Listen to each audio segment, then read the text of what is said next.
How to use larger text on your phone.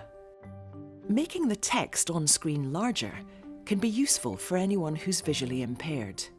Here's how to find this feature on your iPhone or Android device.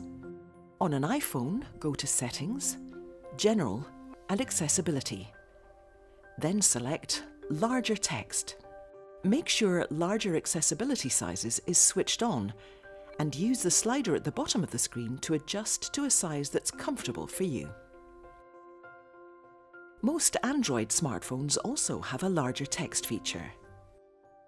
Each Android device might be slightly different, but here we're using a Samsung A5.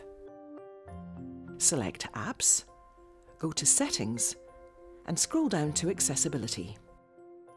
Select Vision, then Font Size. Make sure larger font sizes is switched on. Use the slider to increase the text to a size you're comfortable with. Press Done to save changes when you're finished. That's how to activate the larger text feature on your iPhone or Android device.